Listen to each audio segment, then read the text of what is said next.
Pumpkinhead, 1988, also known as Vengeance the Demon, inspired by a poem by Ed Justin, which I'm now going to read for you. Don't laugh until the end. Here we go.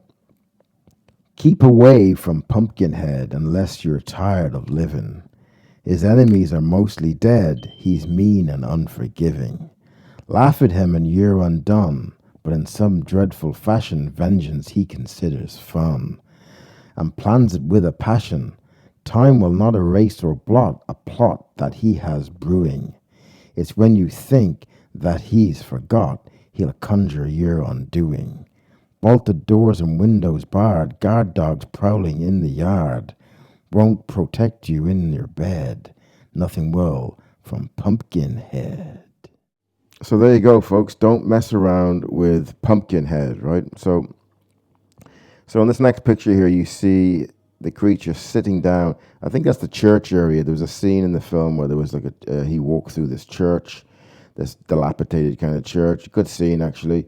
Really good. And how they made the creature work was fascinating as well, because the guy in the suit was kind of like on stilts, and the head was animatronic, completely animatronic. So loads of people controlled it.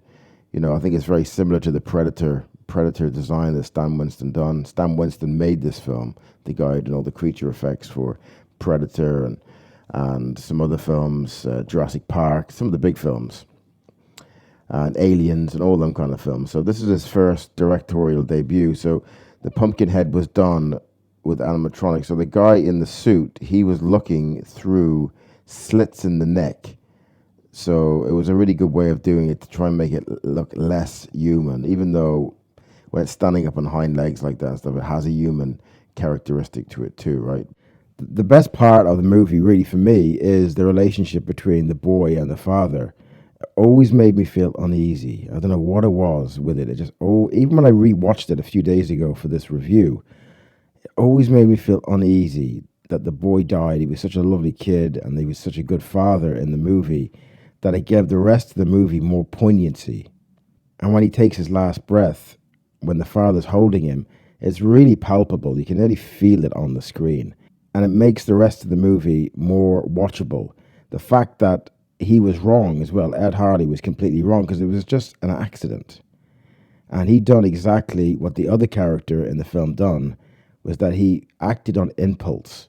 So when he acted on impulse and conjured up this demon, which is basically him. The two of them are connected, right? So it's kind of like, you know, the cat and the mouse are both in partnership together, right? So, and that's how the film sets out. It sets out through that way. And that is when he got the script, right? When Lance Henriksen got the script for this movie, he got the script and he was like, fucking Pumpkinhead, what the hell is this?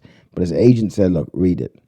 So he read it. He got halfway through and there was a part in the film where the boy, who is now dead, sits up in the truck and just says, what did you do, Dad?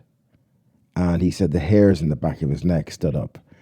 And as you watch the film, you'll kind of see that, because that's the turning point for Ed Hardy in the movie, when he's conjured up this demon and he realizes he's made a mistake. It's wrong what he's doing. This was just an accident. It's horrible, but it was just an accident. But when he read that part, then he knew he wanted to do the movie. And that's what stands with this movie.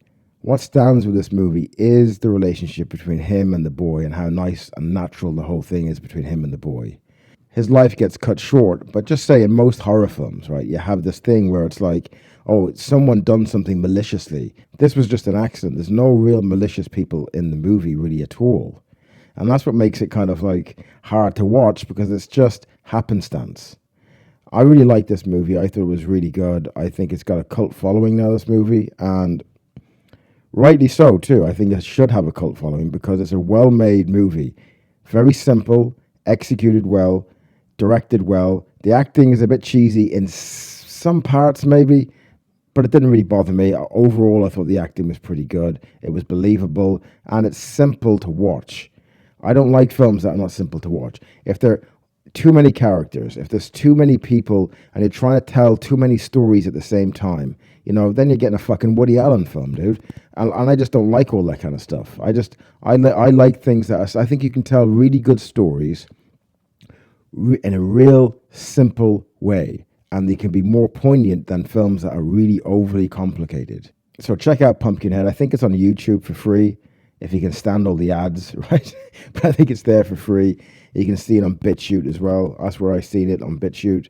So check it out. It's a good movie, and it's just a shame that Stan Winston didn't make more movies, because I thought he did a good job with this.